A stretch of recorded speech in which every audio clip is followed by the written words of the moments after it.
ഇസ്രയേലിന്റെ ഏകപക്ഷീയമായ കടന്നാക്രമണത്തിന് തക്കതായ മറുപടി കൊടുത്ത ഇറാനുമേൽ സമ്മർദ്ദം ചെലുത്താനുള്ള അമേരിക്കയുടെ നീക്കവും പാളി. ഒടുവിലിതാ സമാധാനത്തിന്റെ ദൂതൻ എന്ന് പറഞ്ഞുകൊണ്ട് വീണ്ടും ഡൊണാൾഡ് ട്രംപ് വെടിനിർത്തലിന് ആഹ്വാനം ചെയ്യുന്നു. അതുമായി ബന്ധപ്പെട്ട് ഇസ്രയേൽ സഹകരിക്കും എന്ന പ്രസ്താവനയാണ് പറയുന്നത്. എന്നാൽ വെടിനിർത്തൽ കരാർ നിലവിൽ വന്നിട്ടുണ്ടോ എന്ന് ചോദിച്ചാൽ പരിപൂർണമായി ഔദ്യോഗികമായ സ്ഥിരീകരണമില്ല. വെടിനിർത്തൽ കരാർ നിലവിൽ വന്നു എന്നും വന്നില്ല എന്നും റിപ്പോർട്ടുകളുണ്ട്. വെടിനിർത്തൽ കരാർ രംഗത്ത് വന്നാൽ ഇസ്രയേലും ഇറാനും തമ്മിലുള്ള പരസ്പര ആക്രമണം അത് നിലനിൽക്കില്ല. അത് ശാശ്വതമായി പരിഹരിക്കാൻ വേണ്ടിയുള്ള മധ്യസ്ഥ നയം യൂറോപ്യൻ യൂണിയനും കൃത്യമായും എടുക്കേണ്ടി വരും. കാരണം ഈ വിഷയത്തിൽ നേരത്തെ തന്നെ UN സെക്രട്ടറി ജനറൽ ആയിട്ടുള്ള ആന്റോണിയോ ഗുട്ടറസ് പറഞ്ഞത് ഒരു കാരണവശാലും യുദ്ധം മുന്നോട്ട് കൊണ്ടുപോകാൻ അനുവദിക്കരുത്. ഇത് വലിയ പ്രത്യാഘാതങ്ങൾ ഉണ്ടാക്കും. ഹോർമോസ് കടലിടുക്ക് പരിപൂർണമായി അടയ്ക്കാൻ ഇറാൻ പദ്ധതിയിടുന്നത് വഴി ലോകത്തുള്ള ഗതാഗതം, അതായത് ക്രൂഡ് ഓയിൽ ഗതാഗതത്തിൻ്റെ 1/3 ഹോർമൂസ് കടലിടുക്കിലൂടെ, ഹോർമൂസ് സ്ട്രെയിറ്റിലൂടെയാണ് കപ്പൽ ഗതാഗതം സഞ്ചരിക്കുന്നത്. ഇത് വലിയ തോതിലുള്ള നഷ്ടമുണ്ടാക്കും.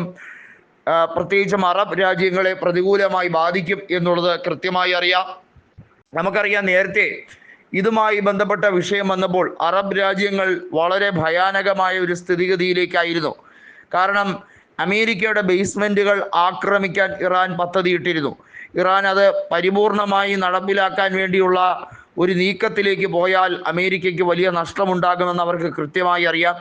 തിരിച്ചടിച്ചാൽ പോലും അമേരിക്കയ്ക്ക് ഉണ്ടാകുന്ന നഷ്ടം എന്നത് വളരെ വലുതായിരിക്കും.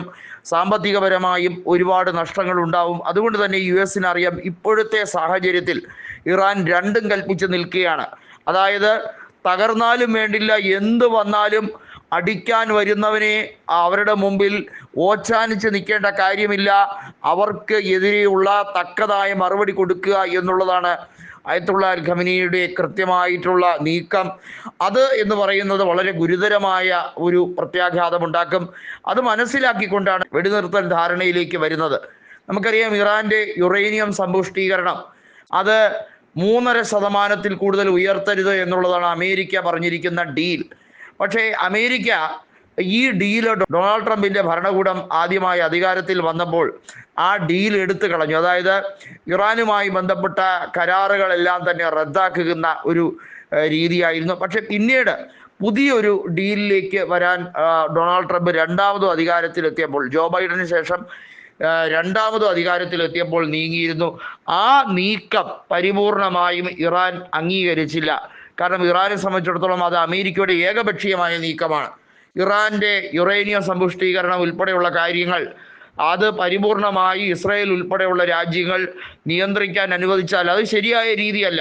കാരണം ഇറാൻ ആണവ ആയുധങ്ങൾ ഉണ്ടാക്കാനുള്ള സമ്പുഷ്ടീകരണമാണ് നടത്തി വരുന്നത് എന്ന് പറഞ്ഞുകൊണ്ടാണ് അവിടെ ആണവ ശാസ്ത്രജ്ഞന്മാരെ ഇസ്രായേൽ കൊല ചെയ്തത്. ഇതുമായി ബന്ധപ്പെട്ട കാര്യത്തിൽ ഇസ്രായേലിന് മറുപടി കൊടുക്കുക എന്നുള്ളത് ഇറാന്റെ അഭിമാന പ്രശ്നമായിരുന്നു. എന്നാൽ ടെല്ലവീവിലും അതുപോലെ തന്നെ ഹൈഫയിലും ജെറുസലേമിലും ഉണ്ടായ നഷ്ടങ്ങൾ എന്ന് പറയുന്നത് ചെറുതല്ല. അയൺ ഡോമുകൾ തകർക്കപ്പെട്ടു. അതുകൊണ്ട് തന്നെയാണ് ഇപ്പോൾ ഇസ്രായേൽ വെടിനിർത്തലിൻ്റെ ധാരണയുമായി അമേരിക്കയുമായി ചേർന്നൊരു ഒത്തുതീർപ്പിലേക്ക് എത്താൻ തീരുമാനിച്ചിരിക്കുന്നത്.